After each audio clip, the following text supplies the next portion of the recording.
Hello et bienvenue sur la chaîne Fille Expat, le podcast qui donne la parole à des femmes inspirantes qui ont fait le choix de tenter une nouvelle vie à l'étranger. Je suis Kelly Barichello et je suis partie seule m'installer aux États-Unis puis au Canada il y a maintenant plus de 10 ans. Que tu sois déjà expatriée / immigrée ou tout simplement curieuse de savoir comment est la vie en Amérique du Sud, en Afrique ou encore en Asie, ce podcast est fait pour toi. Toujours dans la joie et la bonne humeur, j'échange avec mes invités sur leur parcours, les difficultés qu'elles ont rencontrées mais aussi les moments forts. Et comme vous êtes de plus en plus nombreuses à nous écouter en dehors de la France, dans cette saison 6, mes invités et moi, on va te proposer des épisodes quelque peu différents des saisons précédentes afin de te partager certains de nos ressentis ou alors de t'apporter des conseils pour vivre au mieux ton aventure. Et si tu souhaites rejoindre les coulisses de Fille Expat, je t'invite à t'abonner au compte Instagram. Le lien se trouve dans la description de cet épisode. Allez, attachez vos ceintures, let's go! Hello et ravie de te retrouver pour ce 90e épisode de Fille Expat. On approche à grands pas du 100e épisode et j'ai encore du mal à y croire. En tout cas, je dédicace cet épisode à Elsa qui m'avait exprimé sur Instagram son intérêt de découvrir l'histoire d'une femme francophone qui a choisi de s'installer au Népal. Alors le Népal, un de ces pays où les valeurs ancestrales ne semblent pas avoir été impactées par la modernisation, la globalisation. Moi aussi, j'ai vraiment hâte d'en apprendre plus. Donc, chère invitée, merci beaucoup d'avoir accepté mon invitation et peux-tu te présenter en commençant par nous donner ton prénom, ton âge et la ville d'où tu nous parles aujourd'hui? Oui, bonjour, merci. Je m'appelle Colette, j'ai 41 ans, mais bientôt 42 ans, et je suis à Pokhara, qui est la deuxième plus grande ville du Népal. Il y a Katmandou que tout le monde connaît, mais je ne suis pas à Katmandou, je suis à Pokhara. Ça va changer de ce qu'on a l'habitude d'entendre, c'est parfait. Et avant qu'on rentre dans le vif du sujet et qu'on découvre ton histoire, je t'ai préparé une petite série de 3 questions sur le Népal. Tu auras juste à me répondre par vrai ou faux. Est-ce que tu es prête? Prête. Super. Première question, la superficie du Népal est égale à 5 fois la superficie de la Belgique. Oui. Ouais. En fait, je trouvais ça drôle parce que quand tu regardes sur une carte le Népal, comme c'est entouré des 2 géants de l'Inde et de la Chine, ça paraît tout petit.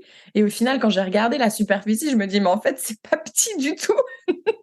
Non, c'est pas petit, ouais, c'est vrai. Donc, Mais c'est entre deux géants, t'as bien résumé. 2 géants. Donc, deuxième question, il est depuis peu autorisé pour un homme et une femme de montrer des signes d'amour en public. Vrai. Eh ben, c'est faux. Apparemment, c'est interdit. Donc, je sais pas, tu pourras nous en parler peut-être un peu plus en détail, mais j'ai cru voir que c'était faux et que c'est interdit pour un homme et une femme de montrer des signes d'affection. Tu vois, je savais pas que c'était dans la loi, mais en effet, le pays est très pudique et ne t'embrasse pas ton compagnon ou ta partenaire dans la rue. Donc, nous, pour les Français, ça doit faire un petit culture choc quand même quand t'arrives et qu'on est habitué à se tenir main dans la main. Alors, main dans la main, pour eux, c'est pas un signe d'affection. Tu as aussi beaucoup d'hommes qui se tiennent main dans la main. Alors, ce qui est marrant, c'est que nous, main dans la main, ça signifie couple. Eux, ça signifie ami. Et quand ils parlent d'affection, je pense qu'ils parlent d'affection, d'intimité. Et ils parlent plutôt du smack. Écoute, c'est super intéressant. Donc, c'est courant pour 2 hommes de se tenir la main dans la rue et c'est juste un signe d'amitié. Totalement. Troisième question. Tuer une vache au Népal peut nous condamner à 12 ans de prison. Oui, vrai. Ouais, ça c'est vrai. Je trouvais ça... d'un côté, c'est cool, mais il faut le savoir. Bon, j'irai pas tuer une vache au Népal, mais je trouvais que c'était intéressant, justement, encore culture choc par rapport à l'Europe, du coup. Donc, apparemment, c'est Holy Cow. Je crois qu'ils disent la Holy Cow. Ouais, exactement. La vache est sacrée. En vrai, ils mangent pas de viande de bœuf et de vache. Ils mangent du buffle, qui est un peu une vache noire, qu'on nous, on mange pas en France. Enfin, je crois pas qu'on mange du buffle. Ici, ils l'appellent le buffalo. Et donc, du coup, quand il y a un steak, c'est un steak de buffalo. Et je mange régulièrement un buffalo bourguignon. Écoute, tu vois, ces petites séries de questions, je pensais que j'adore les faire parce que du coup, ça nous fait aborder des points qu'on n'aurait peut-être pas abordés si on parle de ton histoire. Donc, c'est intéressant. Qui sait? C'est ça. Écoute, maintenant, je vais te laisser la parole, en fait. Donc, on va commencer par faire un petit retour en arrière. Si tu peux peut-être nous rappeler d'où tu viens en France, quel type d'études tu as fait et qu'est-ce qui t'a poussé. Peut-être que la première fois, c'était pas le Népal. Encore une fois, je ne sais rien sur mon invité. Comment t'en es arrivé au Népal? Raconte-nous. Hyper simplement, je suis partie en voyage avec 2 amis au Népal. Donc, un voyage qui était un voyage déjà entre femmes. On était 3 femmes et on avait envie d'aller à la quête d'un nouveau pays, à la quête de nous-mêmes. Donc, on avait prévu de, bien sûr, rencontrer des locaux, mais aussi de faire un stage de méditation et une retraite de yoga. Et donc, voilà, on y allait un peu dans une quête spirituelle et de développement. Donc, tu avais quel âge et qu'est-ce qui t'a poussé à en arriver à justement avoir besoin de cette quête? Alors, je soustrais, j'avais 37 ans. Je suis pas très bonne pour les dates, donc Pas de j'espère souci. que vous allez pas m'en vouloir. J'avais 37 ans et je décide de partir au Népal. Et c'était un cheminement. Moi, à la base, je vais revenir un petit peu en arrière sur qui je suis. J'ai un parcours assez classique. J'ai fait des études, un bac+5. Après, j'ai été dans une petite société, puis dans une moyenne société, puis dans une grande société. Dans la petite société, j'avais un petit poste. Dans la moyenne, j'avais un moyen poste. Et dans la grande, un grand poste. T'étais dans quelle région en France? J'étais à Paris. Donc, je suis un pur produit. Alors, pas parisien, mais plutôt Île-de-France. Donc, je suis pas une Parisienne. Je suis une Francilienne. Mais j'ai beaucoup été à Paris pour les études et le boulot. Mais on fait la différence un peu quand on est parisien ou pas parisien pure souche. Je suis pas une pure souche. Je suis plutôt une banlieusarde. Et Ok. je suis fière de l'être. Et après, j'ai de la famille aussi bien en Bretagne qu'en Italie que dans le Périgord.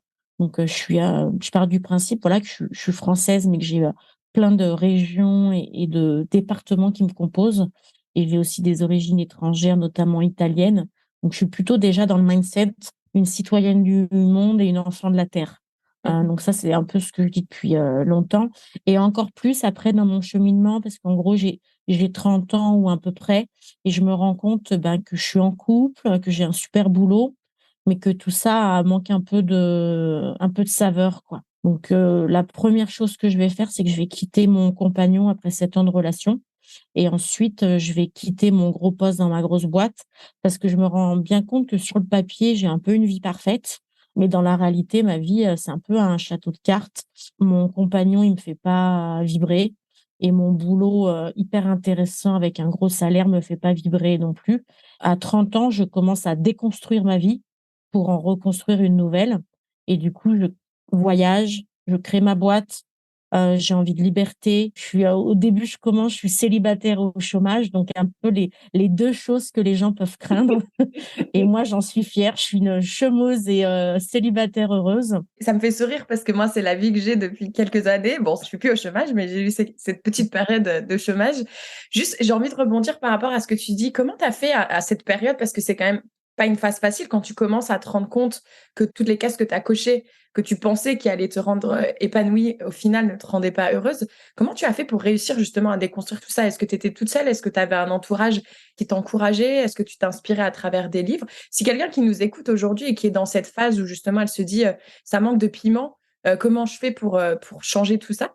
Qu'est-ce que tu aurais comme conseil? Bah, j'aurais plusieurs conseils. Je dirais, le premier conseil, c'est un peu sa boussole interne. Je sentais vraiment que j'étais en train de m'éteindre, que d'apparence, j'étais heureuse, mais qu'en vrai, à l'intérieur, au fin fond, j'étais pas heureuse.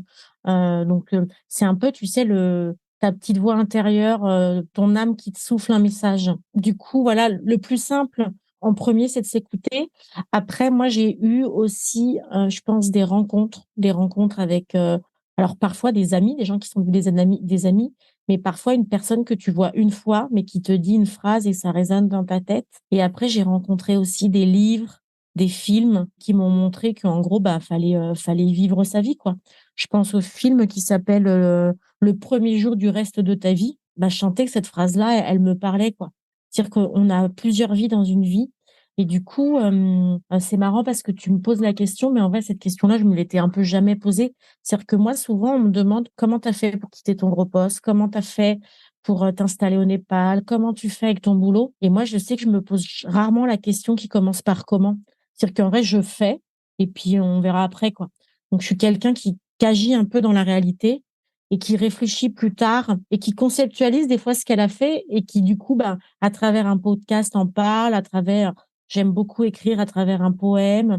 Plusieurs fois, j'ai pris aussi un peu la parole sur scène. Alors, c'est un bien grand mot dire sur scène, mais j'ai déjà fait voilà des petites scènes ouvertes où j'ai raconté ma vie.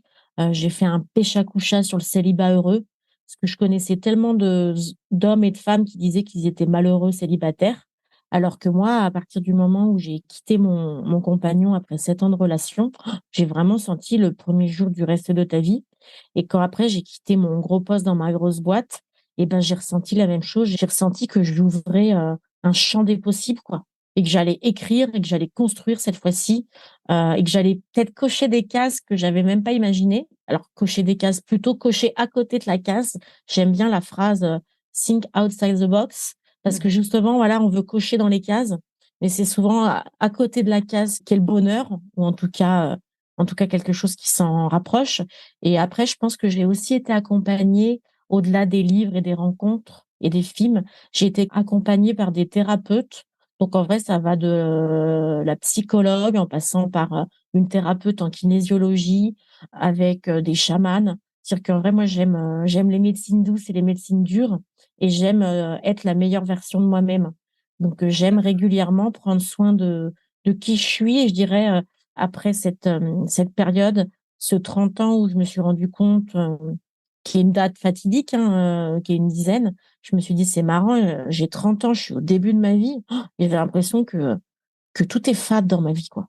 Alors que sur le papier, tout avait l'air extraordinaire, quoi. Je rejoins exactement sur tout ce que tu dis parce que je l'ai déjà répété dans d'autres épisodes, mais pour ceux qui écoutent peut-être ce podcast pour la première fois, moi je dis toujours, tu es le héros de ton livre en fait, c'est à toi d'écrire le Mmh. chapitre et en fait c'est ce que tu disais, en fait pour écrire, faut être dans l'action et peut-être Mmh. qu'éventuellement on relira ce chapitre et puis peut-être qu'il y aura un fil rouge et puis peut-être qu'on expliquera comment, pourquoi, mais en fait le truc c'est que Mmh. il faut se dire, faut être dans l'action, faut avancer et il faut arrêter de se poser trop de questions justement, c'est si tu sens au fond de toi qu'il faut que ça change, bah déjà, si tu commences à avoir ce sentiment, c'est déjà un signe, en fait. Et plutôt Mmh. que de se poser des questions, oui, mais est-ce que, bah non, en fait, agis. Agis parce que plus tu vas attendre, plus ça va être compliqué et plus tu n'avanceras pas, en fait, et ça risque d'être, plus c'est long, plus tu te sens mal et plus ça va être dur, en fait. Donc, sois dans l'action, avance, Mmh. écris un nouveau chapitre s'il le faut, ferme-le, recommence. Enfin, c'est pas grave, en fait, mais la vie, elle est trop courte et il faut pas se laisser Totalement. ouais, submergé par notre quotidien. Et donc, du coup, là, tu claques tout, plus de mari, plus de travail. Est-ce que tu prends du temps pour toi pour Alors, voyager? pas tout en même temps, hein. Non, non. J'ai d'abord quitté le mec et j'ai mis 1 an et demi, 2 ans à quitter le taf, hein. Donc, il y a eu un délai, hein. Il y a le temps, tu sais, bah, je dirais, de gérer et de digérer la séparation. Alors, digérer, pas parce que je le vivais mal, mais en vrai, tu sais, de reconstruire quelque chose avec des repères différents. Et en gros, moi, ce que j'ai senti, c'est que je pouvais pas tout faire d'un coup. Je me suis dit: «En vrai, tu peux pas remettre toute ta vie en cause en un claquement de doigts et rien que, matériellement, bah, faut assurer un truc pendant que tu gères un autre truc, quoi». Donc Mmh. j'ai d'abord, voilà, quitté l'homme et ensuite, un peu plus tard, j'ai quitté cette entreprise. Je me suis dit rapidement que j'allais partir en voyage et puis c'est un autre voyage que j'ai rencontré. J'ai un ami qui m'a embauchée bénévolement pour sa campagne, politique. Donc, j'ai fait 3 mois de campagne législative pour un ami alors que j'étais pas une experte de politique, mais lui justement non plus. Et il voulait que des experts dans leur domaine, mais pas des experts en politique parce qu'il trouvait que la politique était pas saine. Donc il s'est dit je vais prendre des experts dans chaque domaine. Donc ça a été un voyage, une aventure humaine. Et ensuite je suis partie en voyage. J'ai fait un tour des Balkans, un tour, un peu plus qu'un tour. C'est que j'ai pris un vol retour, mais j'avais pas pris le vol aller. Mais c'était pas au Népal, c'était dans les Balkans. Donc en vrai, le voyage, c'était de traverser plein de pays pour arriver jusqu'à Athènes. Donc j'avais en gros 1 mois pour arriver à Athènes parce que fin août, j'avais un vol qui était à Athènes-Paris. C'est drôle parce que d'habitude, on entend qu'on prend un vol aller, mais pas retour. Et toi, tu avais pris le retour, mais pas l'aller. Exactement. J'adore. Et du coup, ça a été vraiment génial ce voyage. Je l'ai fait avec une amie et ça a vraiment été génial. Ça sert aussi pour le développement, pour son propre développement, de voir comment on gère tout ça. Et puis après, j'ai monté ma boîte parce que j'avais des clients qui voulaient bosser avec moi, qui étaient des anciens collègues ou des anciens clients. Et du coup, j'ai commencé à être freelance dans la com en me disant que j'allais être freelance dans la com et que j'allais partir faire un tour du monde. Puis en vrai, des fois, l'univers en décide un peu autrement. Je suis pas partie faire un tour du monde. J'ai eu pas mal de missions qui sont tombées, donc j'ai pas mal bossé. Puis à un moment, toutes les missions se sont arrêtées et j'avais pas compris que quand tu avais ta boîte, tu devais aller chercher des nouvelles missions. Parce que du coup, c'était très nouveau, hein. Moi, j'ai été salariée un paquet d'années, donc être freelance, c'est quand même un autre truc. Je pensais être digital nomade et en vrai, je bougeais pas de Paris. Donc, j'allais rarement chez mes clients. Donc, j'étais souvent en télétravail, mais j'étais en télétravail à 10 minutes de mon client, quoi. Excellent. Donc j'ai été digital nomade, mais dans le même département. Donc ça aussi, c'était marrant. En vrai, moi, ce que je pense, c'est que l'univers, il me préparait pour ce que j'allais vivre après, quoi. Donc c'était marrant parce que j'avais acquis une liberté géographique, une liberté financière, une vision aussi de pour qui je voulais travailler et comment je voulais travailler. toujours avec la même amie avec qui j'étais partie dans les Balkans. On est parti au Népal. Et là, donc, du coup, on se dit que voilà, on va prendre soin de nous, on va prendre soin de notre âme, on va méditer, on va prendre soin de notre corps en faisant du yoga.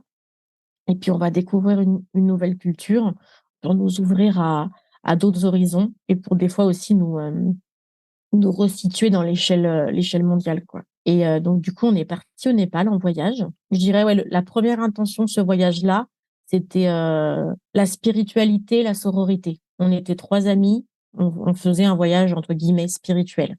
Et là, ça a été intéressant parce que on partait avec cette intention-là, donc je dirais que la sororité, elle a été là. Par contre, on a été dans pas mal d'endroits spirituels en pensant que on allait rencontrer que des gens spirituels. Et en gros, non, c'est pas parce que tu vas au McDonald's que tu rencontres que des gens qui aiment la viande. Enfin, tu vois, j'ai pas d'exemple à te donner, mais c'est marrant. On pense que quand on va au Népal, forcément, on va rencontrer des gens spirituels à tous les coins de rue. Et en vrai, pas du tout. Et même à des retraites de yoga ou de méditation, on a rencontré des gens qui, je pense, étaient tout sauf spirituels, qui avaient compris que la spiritualité était un business. Et donc, du coup, c'était parfois des gens qu'on rencontrait qui étaient des businessmen, mais qui n'étaient pas forcément des êtres spirituels, en tout cas, qui incarnaient pas un discours. Et après, on en a fait des rencontres spirituelles, mais je dirais pas là où on en a fait une dans un village de potiers avec un homme qui était en train de faire de la poterie. Et lui, c'était un homme très spirituel. Et pourtant, il n'y avait pas écrit je vends de la spiritualité en vase et en mug, quoi. Mhm. Donc là, c'était marrant aussi de chercher quelque chose et de pas le trouver là où on le cherche et de le trouver ailleurs. Et ce qui était d'autant plus marrant, c'est que c'était pas un voyage où j'allais chercher l'amour et pourtant je l'ai trouvé.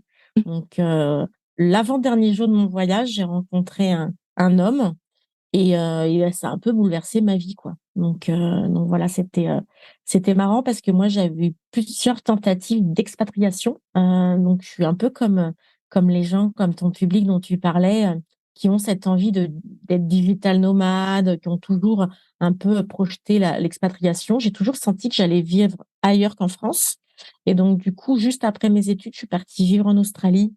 Et puis finalement, je suis revenue. Après, j'ai fait une tentative en Thaïlande et à Bali. Puis en vrai, ça a été une tentative plus qu'avortée. Après, j'ai fait une tentative qui a été un peu plus loin à Singapour.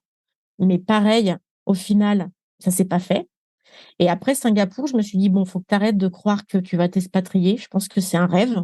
Et en vrai, c'est pas comme ça que ça marche. On décide pas qu'on ira vivre ailleurs. En vrai, tu es heureuse où tu es. Et donc, voilà, quoi. Excuse-moi de te couper, mais ce qui est trop drôle, c'est que du coup, tu es en train de me dire ça, que tu as fait plusieurs tentatives, dont j'étais pas du tout au courant. Mais l'épisode qui est sorti juste avant le tien, c'est justement de ça dont on parle. C'est Tiffany qui est partie en Australie et qui va re-rentrer parce qu'en fait, c'est pas le bon moment, c'est pas le bon endroit. Et je trouve que c'est ça. C'est vrai que jusqu'à maintenant, j'ai pas mis de témoignage qui montre une femme qui est partie mais qui se sentait pas bien et qui a dû revenir. Mais pourtant, ça existe et c'est OK en fait d'aller tenter et peut-être et d'accepter que peut-être ça va pas être le bon moment, le bon endroit. Et du coup, je suis ravie de voir que toi, tu as quand même eu l'énergie et la force de tester plusieurs fois. Finalement, c'était pas le bon moment. Et ben, c'est parce que ce Népalais, j'imagine qu'il est népalais, cet homme, j'assume, mais peut-être pas. Exactement. En fait, c'est parce qu'il t'attendait gentiment au Népal et que du coup, tu l'as rencontré. Qu'est-ce qui s'est passé quand tu l'as vu? Tu l'as su? Eh ben, on peut dire ça, c'est que j'ai croisé son regard et je me suis dit, waouh, il a des yeux avec plein d'étoiles, j'aurais envie de me baigner dedans. Donc ça, c'est vraiment ce que j'ai pensé quand je l'ai vu. Et je lui ai pas parlé. C'est lui qui est venu nous parler. Et alors moi, je suis pas du tout une femme timide. Je suis plutôt extravertie. Je vais plutôt vers les gens. Et ça, c'est depuis un paquet d'années. Hein. C'est déjà dans l'enfance et encore plus, je dirais, avec les hommes. Donc, j'ai jamais été, voilà, une personne réservée et introvertie. Et là, avec lui, j'ai eu beaucoup de maladresse. J'osais pas parler, j'osais pas croiser son regard. Enfin, voilà. Donc, je dirais que mes deux amis se sont dit, oh, c'est marrant, on l'a jamais vu comme ça, Colette. Donc, déjà, je dirais que les autres se sont rendus compte de certaines choses avant moi. Et moi, je pense qu'il y a mon mental de française occidentale, un cerveau qui pense bien vite, qui s'interdit bien des choses, qui a senti, en vrai, je pense que j'ai vraiment eu un coup de foudre, et d'ailleurs, je pensais même pas que ça existait, le coup de foudre, et je pense que j'en ai vraiment eu un. Et je pense que quand je l'ai eu, la première chose que mon cerveau a dû dire à mon cœur, c'est genre n'importe quoi, tu vas pas tomber amoureuse au Népal. Et du coup, rapidement, c'est un peu ce que je lui ai dit. Je lui ai dit non, bah, enfin, c'est gentil, mais Moi, je rentre en France et tout et tout. Alors qu'en gros, je pensais tout à fait le contraire. Le dernier soir où je le vois, on sent que l'un et l'autre, on a envie de passer du temps ensemble et pourtant on se le dit pas. Donc tous les deux un peu timides. Du coup, je rentre dans ma guest house un peu en traînant des pieds et en même temps j'y rentre. J'essaye de lui écrire, mais il a pas Internet. Du coup, le lendemain matin, on devait prendre une navette et ensuite prendre l'avion. Et en gros, j'ai pas du tout envie de rentrer à Katmandou pour rentrer à Paris. Et du coup, je dis, bah non, non, faut que j'aille lui dire au revoir. Donc mes copines, elles me disent, mais tu lui as déjà dit au revoir, pourquoi tu veux aller le voir alors que là, on a 8 heures de route. Donc c'était assez marrant comment ça s'est passé mes dernières heures au Népal, parce que il y avait vraiment, mon cœur avait pas envie de partir, mais mon corps et ma tête avaient bien envie de rentrer en France. Donc du coup, je suis rentrée en France. Là, t'as été le revoir, mais je vais Non, rentrer. et ben j'ai été le revoir, mais en vrai, il n'était pas là. Oh, ouais, ouais. Et parce que là, à ce moment-là, vous avez fait que communiquer ou est-ce qu'il y a eu un peu d'intimité? Est-ce qu'il y a eu un bisou? Rien Pas du tout. du tout. Pas de Ok. bisous, rien du tout. On a juste parlé autour de dîner avec plein d'amis. Donc, on n'a même pas eu un moment tous les deux, hein. On était toujours dans un restaurant avec plein de gens, dans son restaurant notamment, avec plein de gens. Et puis voilà quoi. Donc, moi, le matin, je dis à mes copines, on va au resto, pas petit-déj, mais au moins pour que j'aille lui dire au revoir. Une de mes amies dit non. On lui a déjà dit au revoir hier. L'autre de mes amies qui me connaît très bien, elle dit, bon, si Colette, elle a envie de lui dire au revoir, on va lui dire au revoir. Du coup, on descend en bas de l'hôtel. Le bus était là. Donc, moi, j'avais pas dormi de la nuit parce que j'avais pensé à lui. Mon ami dit au chauffeur de bus, Colette, elle a perdu son téléphone dans un restaurant, on doit aller le chercher avant de rentrer en France. Du coup, tout le monde dans le bus va au restaurant. Mais Et là, au non! restaurant, il y a pas de Harry, il s'appelle Harry. Il n'y a pas de Harry. Sa serveuse a dit, je suis très étonnée, il est toujours là le matin, là, il est pas là. Étonnant. Donc, moi, dans ma tête, je remonte dans le bus et je me dis, bah ouais, bah en vrai, soit il est mort parce qu'il a eu un accident, soit il est avec une autre femme. Je pense les deux solutions quand on a un mental qui cogite à 200 à l'heure. Ou Et du troisième option romantique, il est en train de chercher, quoi. Ouais, j'y ai même pas pensé à cette option-là, mais tu vois.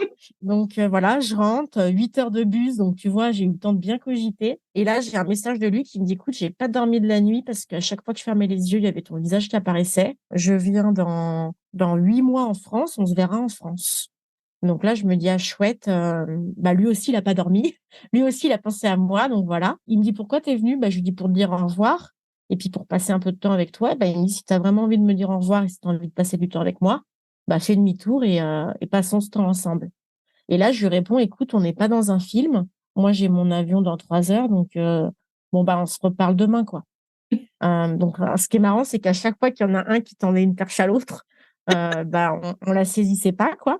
Donc, moi, je suis rentrée en France, puis j'ai à peine atterri en France, je regardais s'il m'avait écrit. Enfin, voilà, on a commencé à s'envoyer des messages, à s'appeler énormément, des appels interminables où on n'a plus de batterie et t'es à côté de ton téléphone. Enfin, je vous laisse imaginer. Moi, je lui ai dit, écoute, je vais pas attendre que tu viennes au mois de mai. Je viendrai en décembre pour Noël parce que là, j'ai beaucoup de boulot et en vrai, je peux pas libérer 15 jours, 3 semaines avant les vacances de Noël, quoi. Et je l'avais rencontré je suis partie août et première semaine de septembre au Népal. Et du coup, je l'ai rencontré début septembre. Je crois le 2 ou 3 septembre. Et voilà, il me dit, bah, écoute, super, ça coupe la poire en deux. Moi, je t'avais dit mai, toi, tu viens en décembre, c'est super, quoi. Tu reviens au Népal. Et puis moi, je viens bientôt à Paris. Donc ça, génial. Et puis au final, il se passe une semaine. Je mets toujours mon appart en Airbnb quand je pars en voyage. Acte manqué, j'oublie de le désactiver et j'ai quelqu'un qui me prend mon appartement 2 semaines pendant les vacances de la Toussaint. Quand j'ai vu le montant de la demande à Airbnb, je me suis dit, ça me paye mon aller-retour et mon logement là-bas. Et en vrai, j'ai pas réfléchi. Je lui ai dit, écoute, j'arrive le 25 octobre. Et donc, 25 octobre, je retournais au Népal en me disant, je suis une grande folle. Je sais pas du tout ce qui va se passer. En vrai, si ça se trouve, c'est un crush de vacances. Et quand je vais le revoir, il est moche et bête. Et en même temps, je sentais que ma petite voix intérieure et mon âme me disaient, mais vas-y, quoi.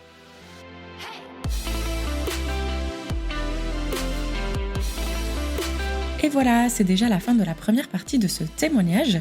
Libre à toi si tu as le temps de pouvoir écouter la suite. Je te l'ai déjà mise en ligne.